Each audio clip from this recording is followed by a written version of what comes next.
Welcome team. I'm so excited today to have one of the most influential people on me personally in my professional life, but also a great friend and a great mate, Rod Reddy, one of the legends of Rugby League, but a legend of a person, mate. Thanks for coming. I've been trying to get you on this show for how long? I want to thank you for 5 or 6 years, maybe longer, I don't know. So I want to thank you for your time, and I know this conversation will have little nuggets of gold for people that are in like the coaching space, the teaching, players themselves. A lot of players listen as well. But yeah, a lot of teachers, a lot of coaches, a lot of leaders. You've captained your teams, you've led, you've won premierships, you've played for Australia. You did it all in the game. So I know there'll be little nuggets of gold, but for the listener that may not know you like I know you, can we have a little chat just to get to know how you grew up, where you grew up? Yeah, I'm a Rockhampton boy, Queenslander. Yeah. Youngest of 9 in a family, four brothers and 4 sisters. So started as a 10-year-old in the 6-stone side, and played a little bit of soccer in between all that sort of stuff when I got too heavy for the 6-stone side as an 11-year-old and 12-year-old, and then went to high school and played under 15 rugby league, and had a little passion for it. And while I was there, I also played for Brothers Club in Rockhampton there, and I think we went through about 2 or 3 years there as a under 17 player, and won premierships and did all that sort of stuff. But yeah, just playing footy with me mates in Rocky. Didn't realise how good it'd be. Watch the match of the day every Saturday on the television at 6 o'clock at night. That'd be the Sydney game on replay. Just that's how you grew up, and just started following all the Sydney teams. Could I go back then and ask you what made you fall in love with the game? Like if you're playing soccer as well, and what did you love about it? My brothers played. Okay. They played, but they're all a little bit, being the youngest of 9, they were a lot older than me, and just probably kept me off the streets. Had good school teachers that helped me along the way. They were, Mr. Cole Jones and Tommy Hogan. Put me, I was lucky enough to play in the Rocky 6-stone rep side as a 10-year-old, where all the other kids were 11 and 12. Probably made me grow up a little bit, or educate me, I suppose, to be in that footy vein. Mate, I just love that you just mentioned and remembered school teachers' names from, like, we're talking 60s and 70s here, right? You were born 60s, in the 50s. You're talking about 64. 64, yeah, as a 10-year-old. You've just mentioned your teachers' names. Yeah, Cole Jones and Tommy Hogan. What do you remember most about them? If I asked you, is there a lesson or a way they made you feel as a student, but also an athlete? Like, why do you remember those two? Because there'd be every teacher who listens now would love to be spoken about that in another 50 years about themselves. I just think they were both, one was, they were both from 2 different schools, and Cole Jones was at Leichhardt Wood where I went to school, and Tommy Hogan was at Allenstown, but they were the rep coaches, and we'd go away and we went to Townsville and played. Went by train, two school teachers, and I think it was 17, 10, 11, 12-year-old kids on a train going to Townsville, which is like about a 10-hour, 12-hour trip. I just liked the way they, as teachers, give you confidence, made you enjoy yourself, were strict on you, give you a little bit of upbringing, and then amongst all that, even though I was the youngest of 9 in my family, my dad died when I was 8 years old. So again, it's like just having a father figure, I suppose, made it interesting. I love that you just remembered those guys, because the reason I said at the start there'll be some little nuggets of gold here. Like, there are a lot of teachers that listen, and that's why they teach, is they have an impact on a kid's life. That for you to remember them 50 years later, that's fantastic. And even when I went into high school, we had Don Burns, who was a teacher at Rockhampton High School, and again he loved coaching the under 15s, and I had 2 years at under 15s, and we were undefeated for 2 years, and again those were the days when you didn't have to do anything out of school, but on a Saturday he'd take us down to Yeppoon, which is like 30k away, and we'd train down the beach down there, get the mums and dads to bring the kids down, and we'd train on the beach, and then he'd give us fish and chips after training, and again, so that's why you really enjoyed. That's what made you love it. Yeah. That's great. And then just having good mates. Any of those mates, let's name drop a couple of mates. Did any of those mates follow a similar journey to you, or? Well, yeah, I had a mate of mine, Ronnie Miller, who we've been mates. He lived around the corner since 5 years of age. We were mates together, and I came to Sydney in 1972. Ronnie actually came down in 1973 and had a year at Thirroul. He could have got graded at St George, but he just, he had an option to earn a bit of money down in the Illawarra comp, which he did. But then he went back to Queensland, played at Valleys, I think, and Wynnum Manly, and ended up playing for New South Wales, for Queensland in 1976. And again, I played for New South Wales in 1976, and there we are, fronting up to each other in a interstate match at Lang Park. Like two blokes that went to school, 5 years old. Ronnie was 6, I was 5, and there we are playing against each other, New South Wales versus Queensland. Is there any memory from that match? I mean, look at the way the State of Origin's played now. Like, you only had, as we record this, it was only a few nights ago. Yeah, Spencer Lanu going at Lindsay Collins. Yeah, well, two best mate. Like on actually the night, because Ronnie actually lived with me down in Sydney in 73 for 12 months, and he'd come and trained at St George, and Chang was the coach actually for the New South Wales side, and I was on the bench that night, and Ronnie was on the bench, and Ronnie walked past Chang, and Chang going, "Hey, Rocket, who's that bloke?" He said, "Yeah, that's my mate." And he said, "God, blimey," he said, "Never knew that." Yeah. Anyway, we got onto the field in the second half, and I remember I've come in and Ronnie's come in, and he thought, "Oh, I can handle him," and he's come at me, and just as he got to me, Terry Randall has come in from the side and absolutely shattered him, just absolutely spread eagle, and I just fell on top and thought, "Geez, there you go, Rod." There you go, Rod. He's still in touch? Still the best good mate, mates? yeah. That's great. Mates, yeah. From 5 years old. Yeah, exactly. Well, I've always known that about you, how much you value mateship. I've noticed that you value that in team sports as well. That's what makes a great team, the mateship. I think so, yeah. I mean, I was lucky enough when I, and just, which brings me through. I went to come to St George in 1972, and again, I thought when I was going to come to Sydney, they wanted me to join the police force. So I'm not sure about that, but anyway, I was too old as a 17-year-old to be a cadet, so I had 12 months working at St George's Leagues Club, and I come under the guidance of the one and only Billy Smith, who,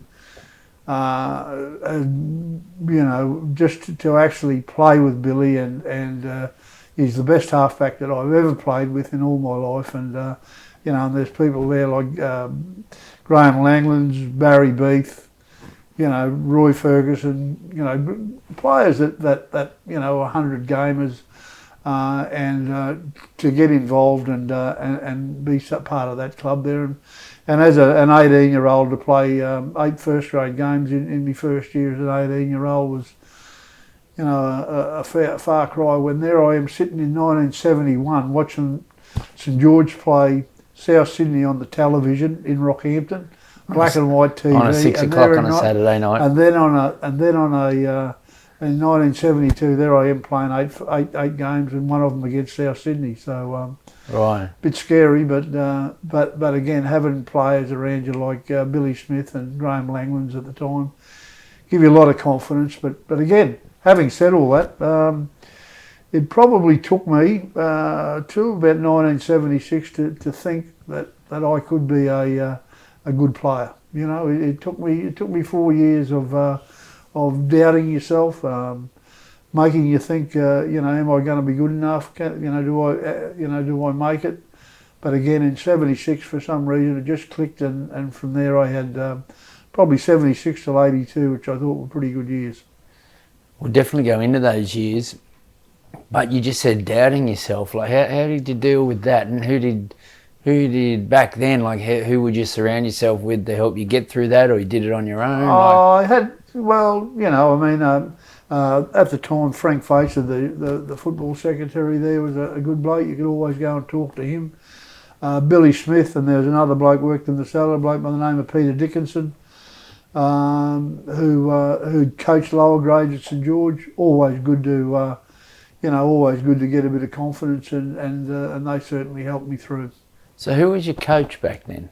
Chang was the captain coach. Captain coach. Captain coach.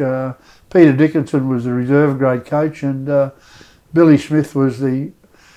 Even though he wasn't the coach, he was the on-field leader, and again, I learned a lot off Billy Smith, and he actually made footy very easy for me right up until he retired.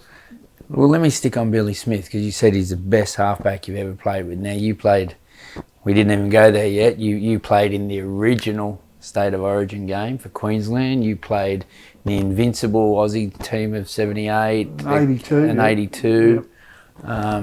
You played with some great halfbacks, but you just said Billy Smith was the best ever, and then you also just said you learned a lot of stuff around leadership from him.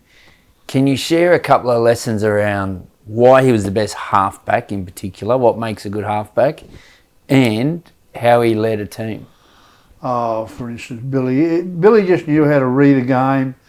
The first thing, you know, he'd always say to me, if you're not confident, he said, you just go there and make sure you can defend well. If you can tackle, everything else will come off the back of that. So again, that was one of the first lessons. Anytime you're having a bit of a bad trot, you just made sure you got your defence right. You did that sort of stuff. And then I used to just follow Billy around. Billy he'd just let me hold, and many a time I'd see Billy draw two players, pop a little pass, and I'd go through the hole, I'd look over my shoulder, and there's two blokes hitting Billy and knocking him over on the ground, and I'm thinking to myself, wow, how lucky am I? So he was taking hits for you? He was taking hits for me, and again, you know, in those days we used to cover defend as a halfback and a lock, and Billy would stay in the front line, and he'd tell me to go back and have a rest and be a cover defender and all that sort of stuff. So, you know, I was just learning the game, you know, on the run during the thing.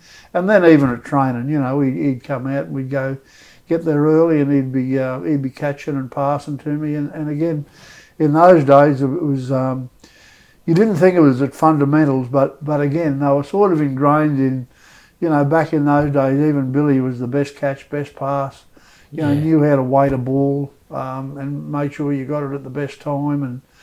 And even as a kid, I remember, you know, we used to grow up and say, let's catch the ball in the bread basket, you know. And when I got to St George, you know, Billy would say, get your hands up and get that early catch so you can have an early pass. And it was all those things. And again, like Billy passing you the ball, he always threw it at your eye level. So just one of those things that you learnt, like, you know. Okay. And so you try to do that for other players. Yeah.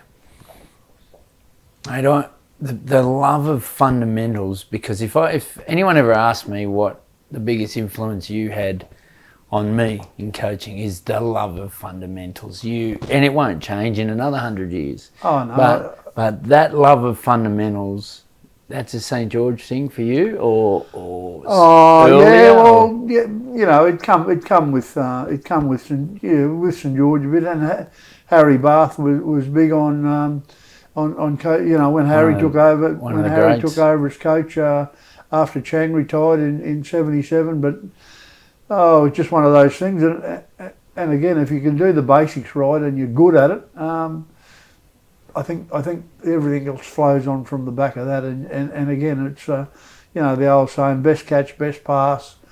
You know, protect the ball, protect yourself. You know, in defence, in attack. Yeah. And the other thing which also brings for that is I love winning. I just love to win, and again, like to win, you had to have good fundamentals. You had to be good at that. Under pressure. Yeah, my word.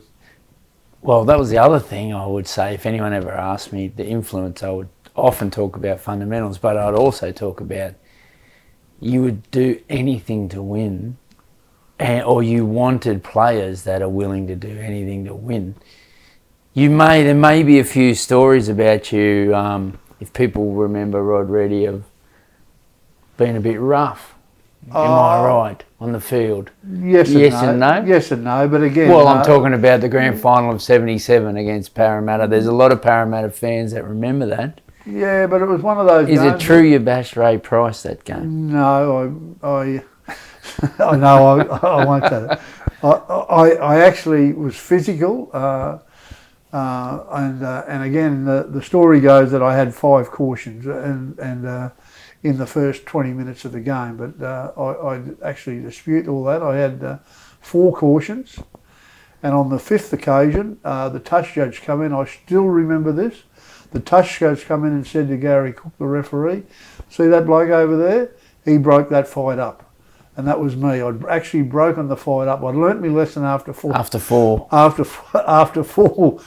cautions, and again, and you know, a lot of people thought that I was getting the 5th caution, and I still, how you remember things in a game, and I'm thinking to myself, geez, how lucky am I? Yeah. And again, I did actually break a fight up. Yeah, well, I mean, with all respect to Ray Price, there's a lot of people that listen, Parrot fans that love Ray. He also bashed you. It was just what happened. Oh, it was a physical game. It was a physical and we game. Had to, yeah, so I'm saying that with respect. We had to do what we had to do to win. And again, they in the, when I say they, Parramatta in the first game, I mean, they did some roughshod tactics over a few of our boys, and again it was and Harry didn't come out with the plan of let's go out and bash them, but he did say we need to be physically and we need to be up to it, and we need to make it happen. And at the same time, we needed to play football, and in that particular game, we had players that actually got the job done. Like I think Teddy Goodman had a great game that day, and pulled off one spectacular try, and just to finish the result as a 22-0, I suppose it's one of those things that they're playing in Sydney, thinking that I've come from Rockhampton, here I am playing in a grand final and winning it. So fantastic. I remember asking you once, what was the key, if I could ask one secret key to that year, 77, and I don't know if you remember, you actually told me it was the barbecues you used to put on each weekend, and it was the mateship you kind of talked about. Again, we were a good crew. We were a very young team, and as I said, in 77, Billy Smith was on his when I say on his way out, he'd sort of retired halfway through that year. But we had a very, very young team. We had Craig Young, who was up from Illawarra, who was, I think at the time, Craig might have been only 20. I was 20, what was I in 77? 23. So Stephen Edge, young player, Robert Finch, who was Graham Quinn. We were just a good mixture of blokes that actually got on well off the field, and families got on, and each game, after each game at St George, we'd come back and we'd have an 18-gallon keg out the back, players, girlfriends, wives, and invite the opposition team in occasionally. Not too many of them would come, but we'd have that, and again it was just a good camaraderie, and again it was the mateship that actually got us through a lot of those games.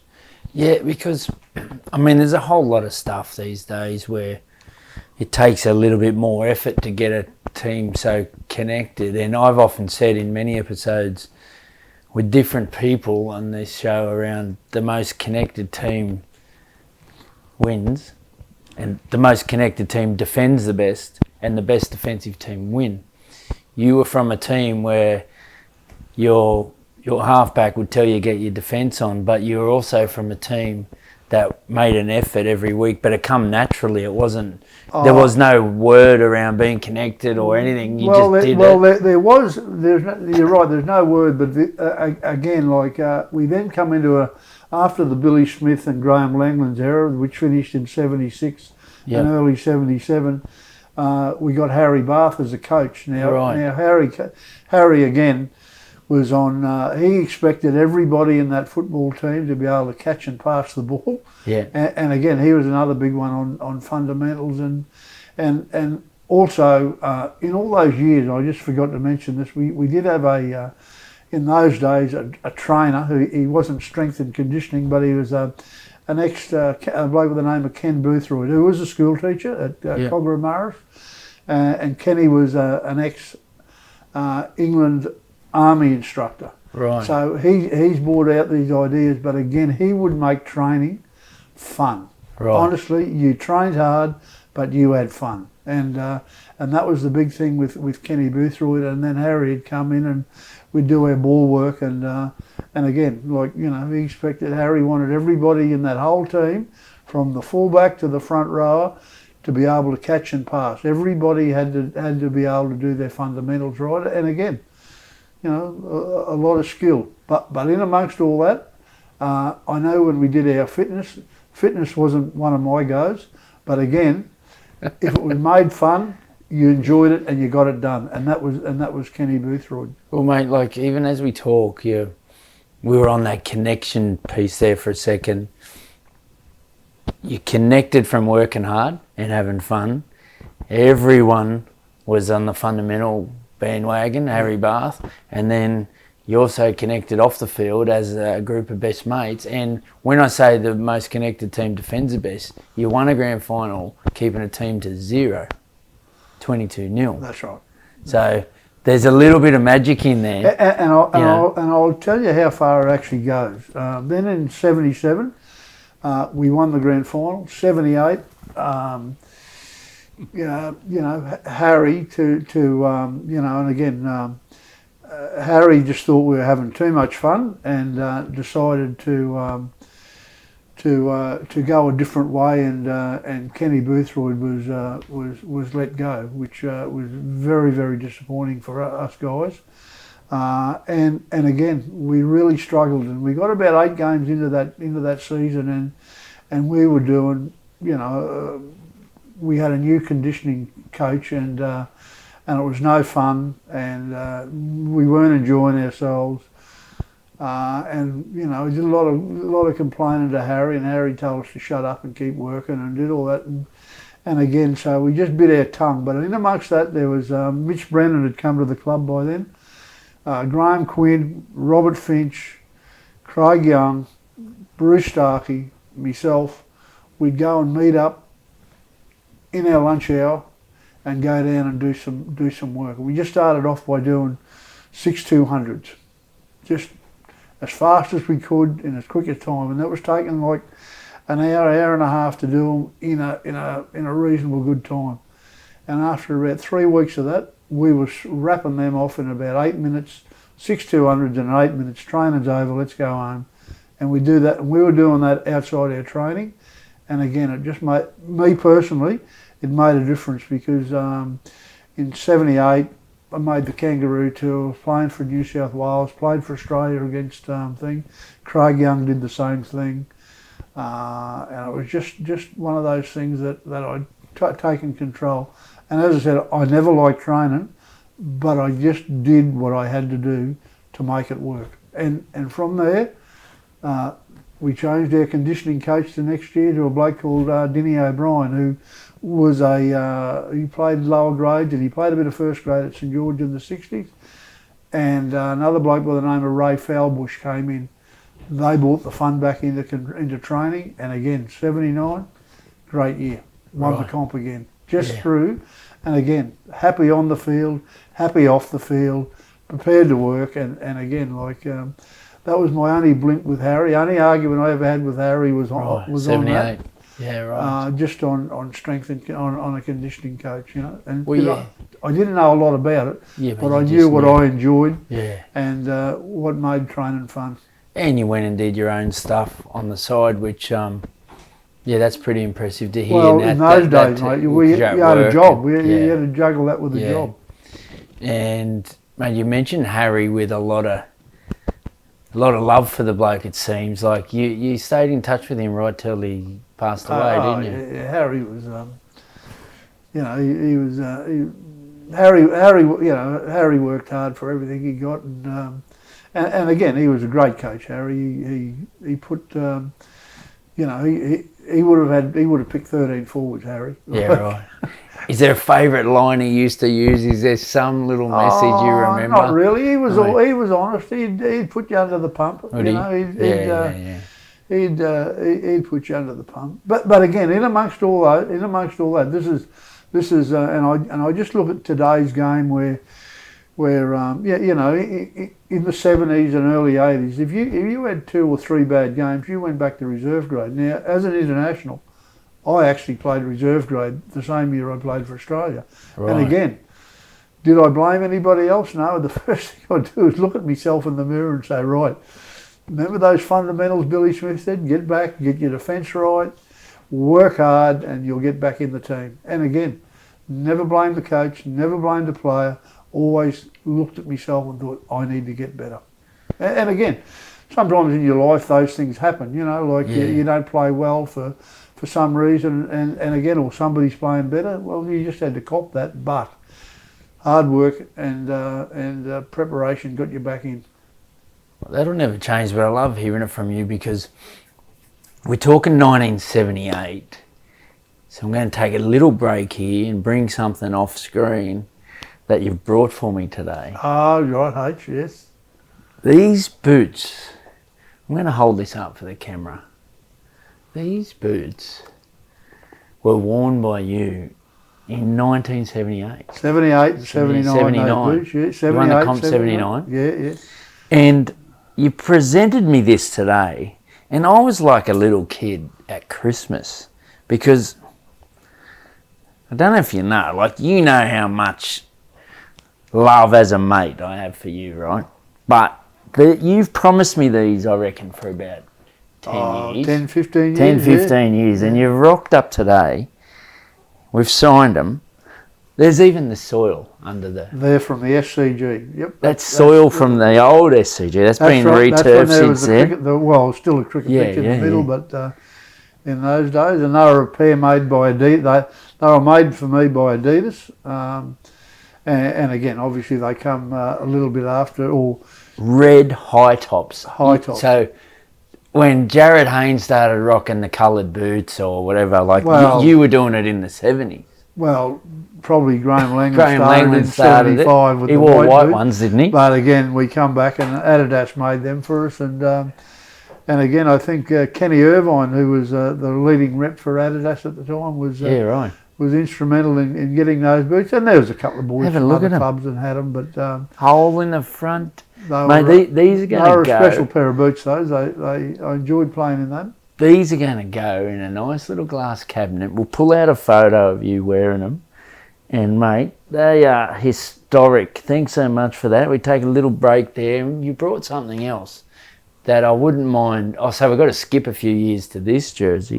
This is my last year. You bought this jersey in. This is the Illawarra Steelers. The last jersey ever worn by Rod Reddy in the Australian, not the NRL, the New South Wales the New Rugby South Wales League competition, yeah. Can the camera see that good there? Yeah. Kaiser Steel. Have a look at that. Mate, we are going to get you to sign this. And what we'll do a giveaway. There'll be a Illawarra Steelers fan. Some mad supporter down in Illawarra who would love this. And I'd sign that for them and present it to them. We'll give it to them. Yeah. And they can get that. Yeah. I mean, I'd love to hoard it myself, Rocket, because I just love everything about your career and that. But we need to give this one away. The boot's going nowhere. That is forever with me, but we are giving this away. We'll run a promo on the Instagram page, And some person from Illawarra will claim that, mate. So thanks heaps for that. That was 78. You went on the Kangaroo tour. Now the Ashes has been revived this year. They're bringing it back. Good, yeah. And again, like to go on a Kangaroo tour is one of those things that's like winning the lottery. It's fantastic, fantastic time, and again, learnt some valuable lessons over there at playing against the English sides and French sides. Great times, great teammates, and again, you have friends there for the rest of your life when you go away with 26 other players from different clubs. Fantastic time and great camaraderie.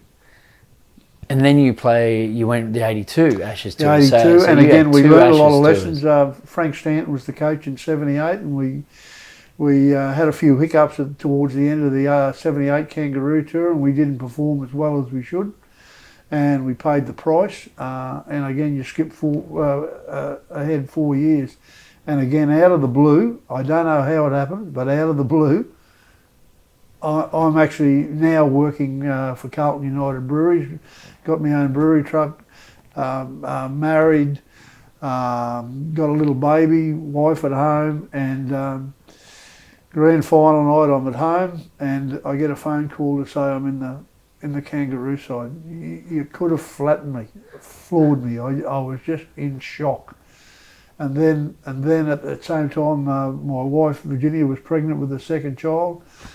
And I had about 4 days to juggle my whole life and get everything organised so I could get people to work for me.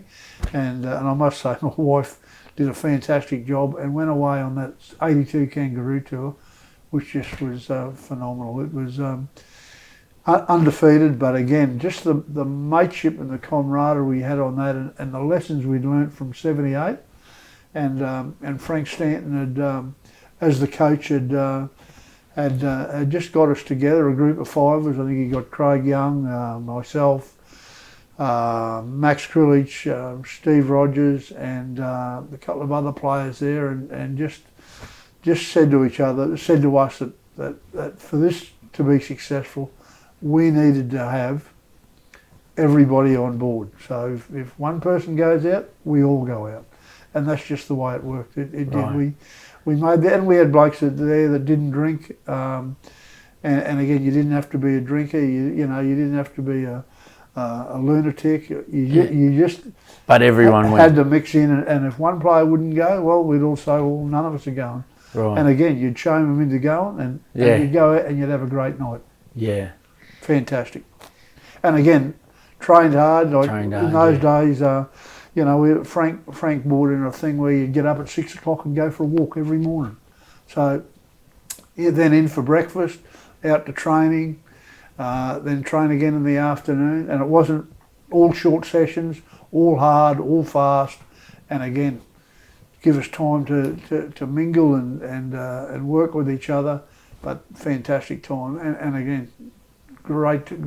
The greatest 3 months. I spoke to players like Donnie McKinnon he reckons it's like a golfing trip. Now, I'm not a golfer, but people who go golfing, they must love it. He said, it's 3 months like a golfing tour, but you don't have to play golf. Don't play golf, just best mates. Mates. Yeah.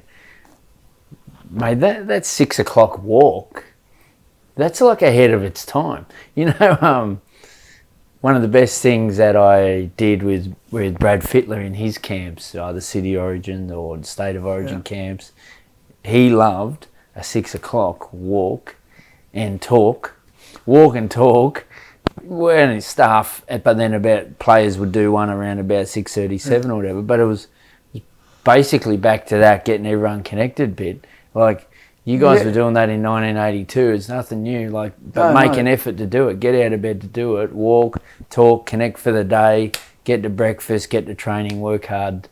And enjoy each other's company. And that's what it was about. And again, train hard, train short. Didn't train for long. We always, we didn't train for long, but we trained hard. And again, it was just that 6 o'clock. Everybody got into it.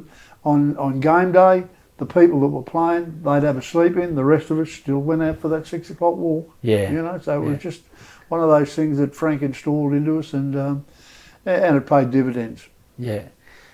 Well, you mentioned family there, so I might go there a little bit because, and also I'm going to go down the multi-sport belief. I know a lot of listeners know that I'm a huge believer in kids playing multi-sports. You did as a kid yourself. But then when you raised a family, you had all sports going on. And I always know you're a big believer in different backgrounds your kids had. So you had 4 children. You mentioned you had 2 when you went away there. From memory, Bianca, netball. Netball. Yeah. Liam Reddy's played hundreds of games in the A-League as a goalkeeper. He's now coaching the Australian under-20s as goalkeeping coach. Yeah. I mean, I'm sure he had a career up to the age of 40. You could 42, Liam. 42. He played he played overseas. He played all through a lot of clubs in Australia. Yeah. You had Joel Reddy, I reckon correct me, but I feel like he went close to 150 NRL games. Yeah, probably about 140, 150 NRL games. And you had Kurt, I'm not sure where Kurt age-wise. He was into basketball, if I remember. He was the youngest and played talented, basketball. And again, it was just one of those kids, and as I said, they all played different sports. Grew up playing all different sports. Yeah, and again, enjoyed it. And I don't know...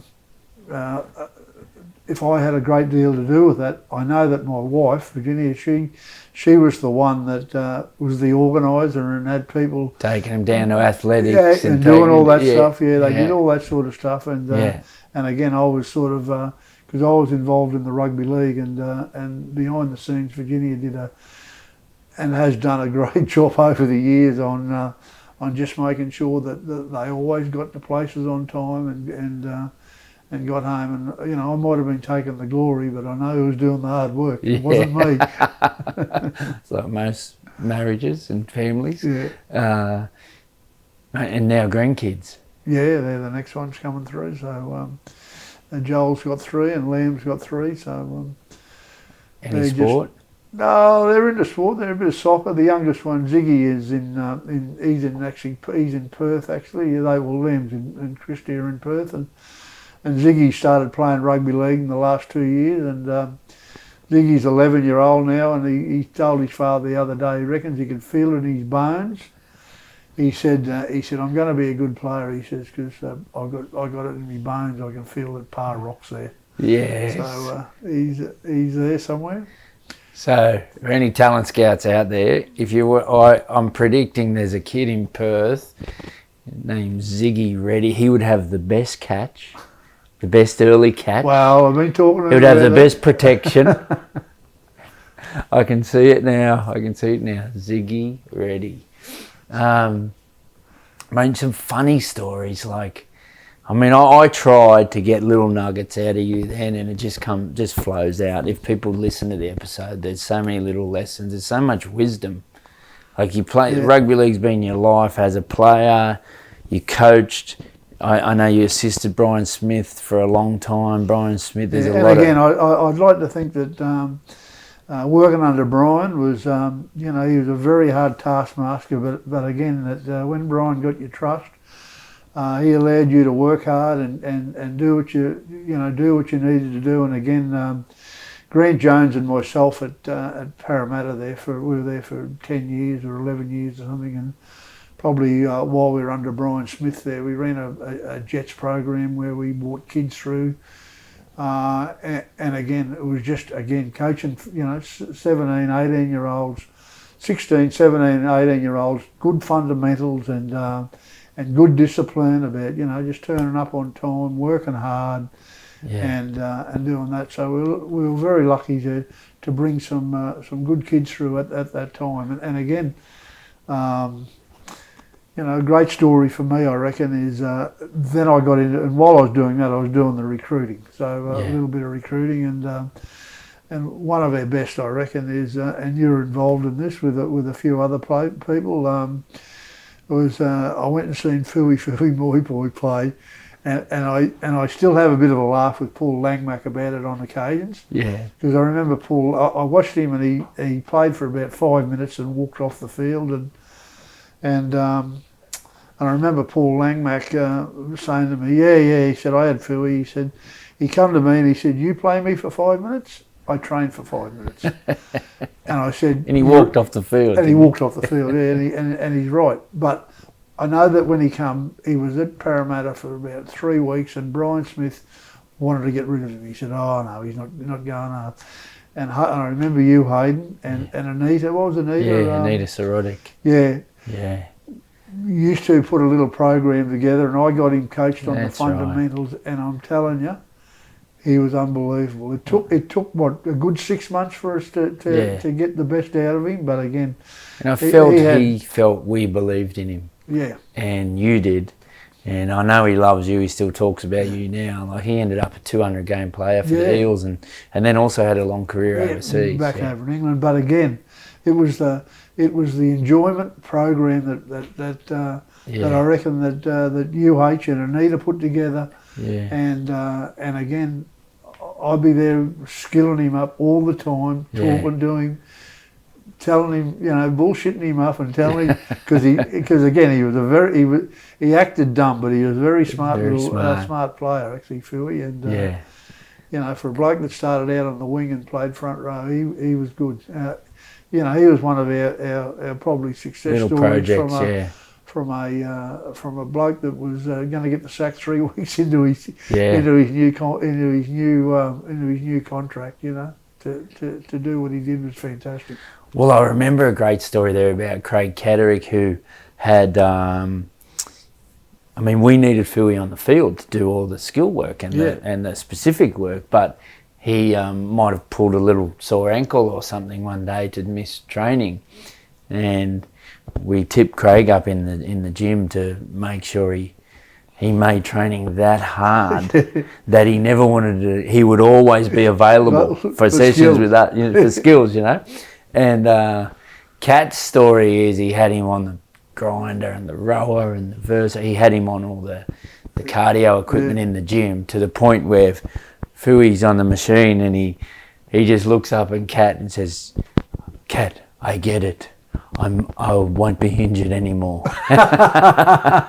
So he spent more time with you and rep after rep after rep, and 200 games later. There's a lot of players from back then that I catch up with still that credit so much to you and Brian and the staff, and now a lot of them are then coaching other kids in a similar way, or other teams in a similar way.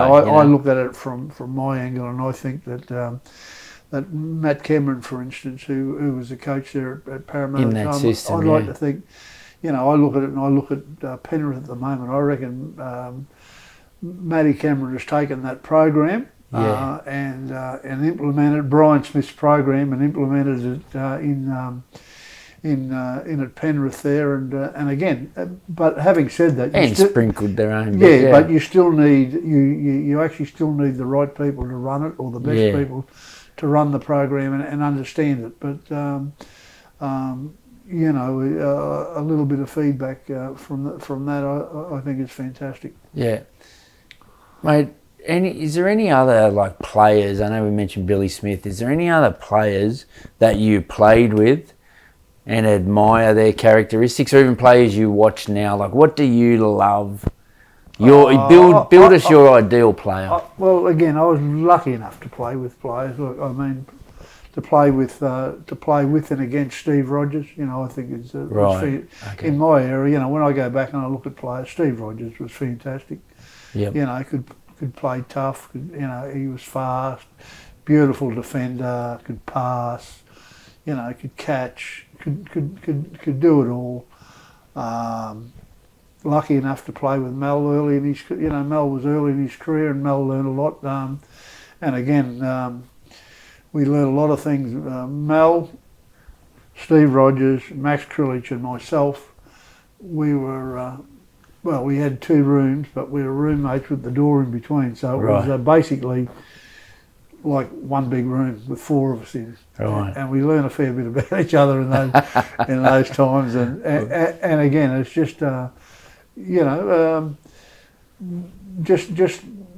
there again, like Max Krilich's leadership. Was Max Krilich a great player? Well, I don't think so, but he was tough, led by example, loved to win, and could play injured, could do all those sorts of things. Another good player. Good teammate.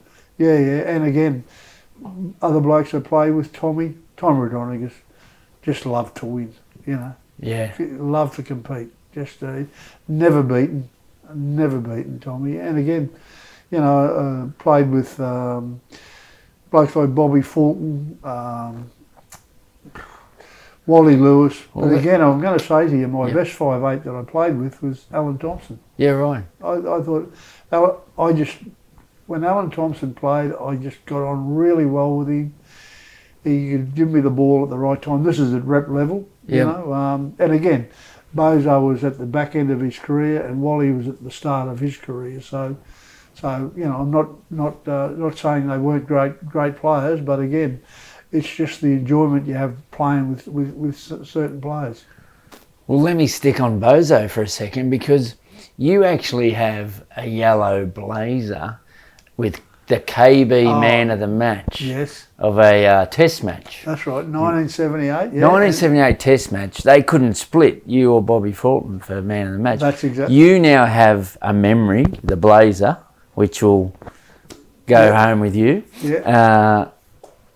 What did Bob get? Because they couldn't split you. Well, again, the thing was one of those things, and I know Bozo was always... he loved his cash. He loved his cash, and it was $400 and a blazer to the winner, and they couldn't split us, so Bozo took the 400, and I ended up with the blazer. I think the blazer was worth about $80. But you've still got it. I still got the blazer. KB man of the match. Yeah, there you go.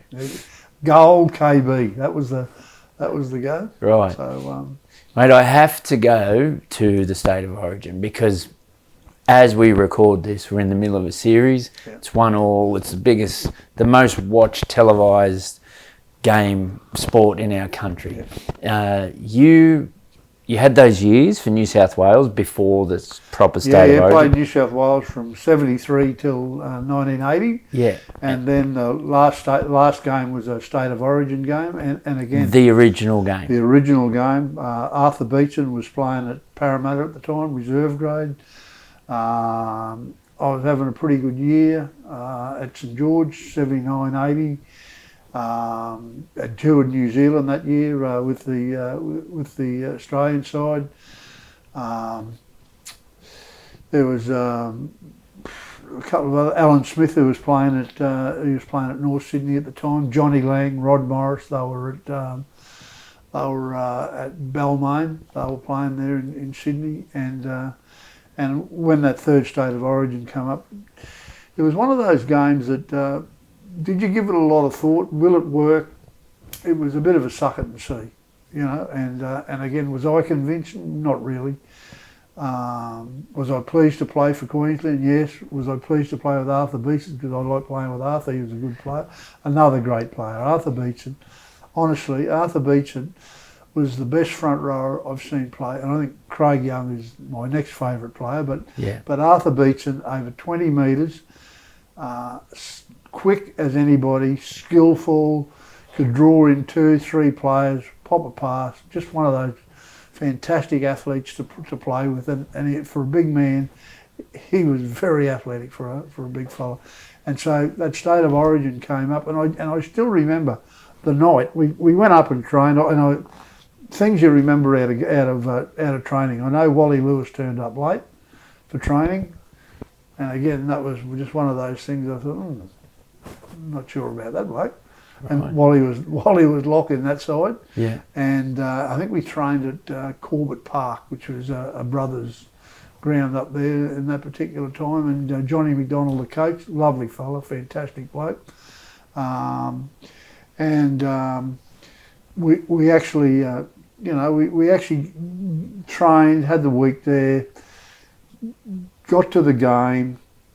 And I'm going to tell you, I reckon New South Wales police may have been playing the Queensland police side, all five. I can't remember what it was, but we went out and there was probably about 3,000 people there at the ground, thinking, oh, geez, this is going to be a good night. Nothing much happening here. Yeah. There's a bit of a blue in that game. I thought, oh, geez, they're into it. Went back into the dressing room, never thought anything much of it. Thought it was a poor crowd. And in those days, you warmed up inside. Never went it. Well, you didn't warm up. You stretched and you touched your toes a few times and give it a couple of knee jerks and away you get. And then went out onto the field, and all of a sudden the hairs on the back of your neck just stood up. It was unbelievable. I reckon, there was a crowd there of 40 odd thousand there that had turned up, and turned up late, and were just in it. And from there, it started. It was just phenomenal. And again, it's I can still feel the hairs on the back of your neck stand up when you walked out onto that field and seen that maroon crowd there and thought, wow, that's what Queensland, and to win the game after that, next morning on the plane at 7 o'clock, we're all there with the New South Wales boys. Yeah, right. Going back. So it was just one of those things that it wasn't a big party after it at all. It was pretty quiet, but again, I just feel privileged and lucky to be part of that first game. Yeah, so to explain again to the listeners, you played for New South Wales because you were playing in New South Wales. 12 or 13 times for New South Wales. But then when State of Origin come, yeah, you go and play for your people, and Rockhampton's where you were born, exactly, and you're playing for Queensland in the original game, which has set the standard. Well, that game was the birth of what we all know of now.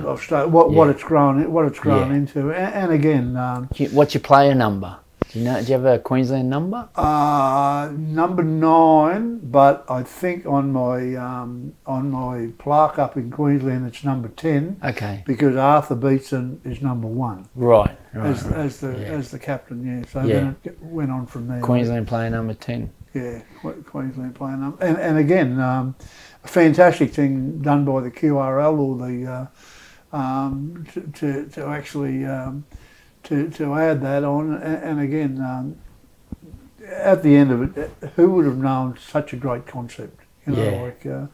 Unbelievable. And again, the players, the Queensland people, the New South Wales people, they've made it. And the players at different stages. I mean, there's been dominance in different eras over that whole period, and again, it's just one of those things to get the feel of it.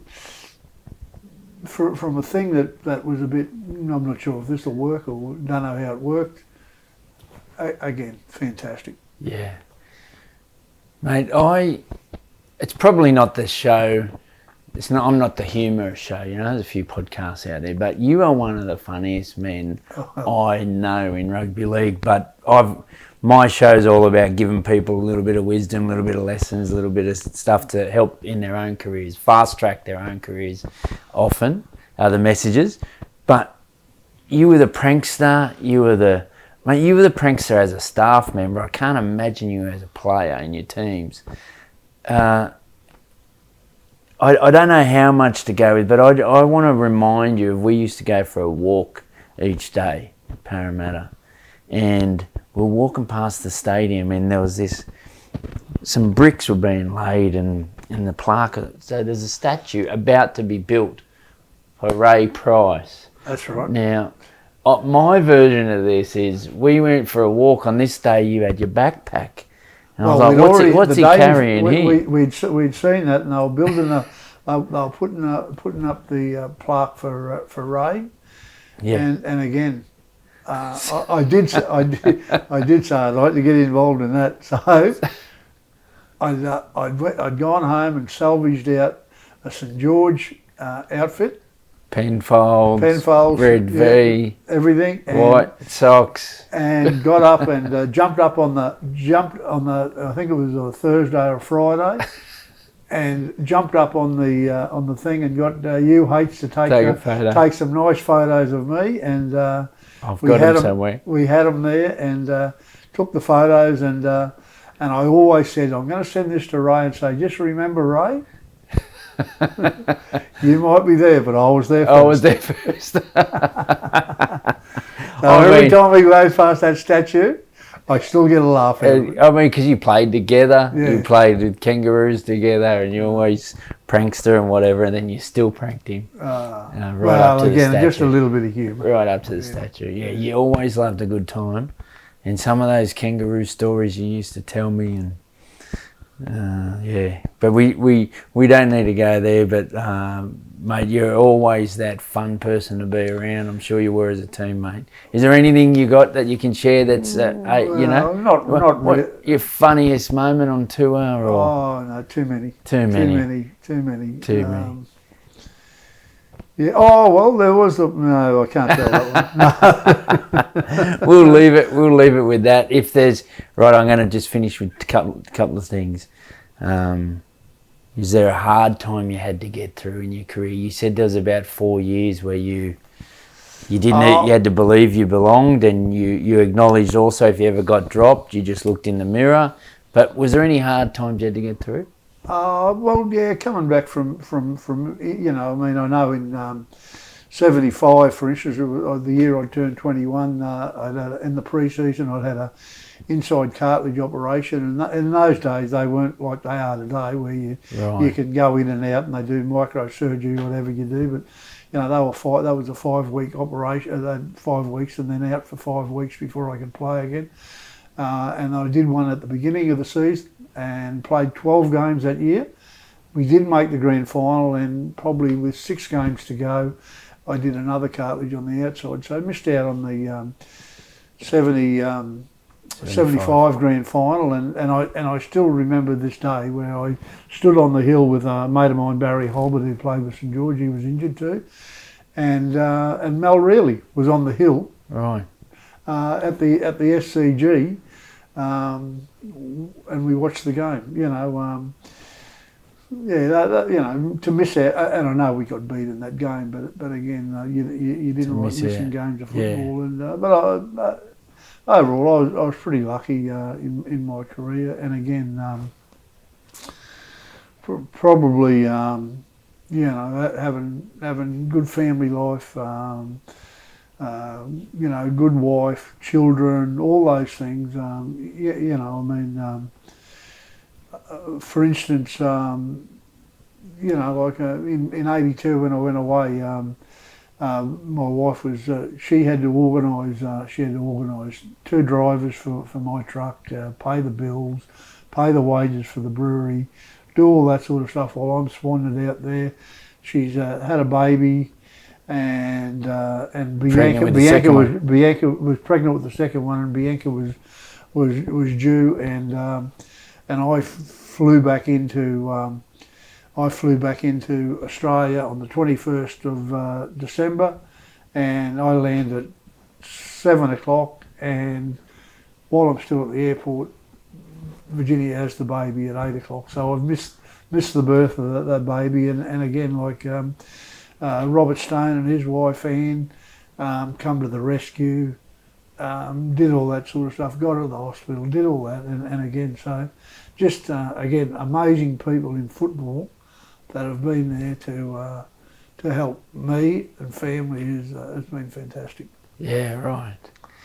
Well, mate, the last question, if you had some advice to a young player, and it turns out it may even be your own grandkids who will listen to this, no doubt, because once I post this, it's there forever. Any advice to a young player? I mean, you come down to Sydney as a 17-year-old, you said. Yeah, I think be honest with yourself, you know, work hard, listen, you know, take it, you know, listen. You don't have to take everybody's advice, but if you listen and you're prepared to work hard, and I reckon the other big thing is just be honest, you know, be honest with yourself, you know, and be prepared to work hard. Yeah. Enjoy what you do. Thank you, mate. I love that chat. We could go forever. We could keep talking. And thanks for this boot. This is going up on the mantelpiece, mate. Thank you so much. No worries. Yeah.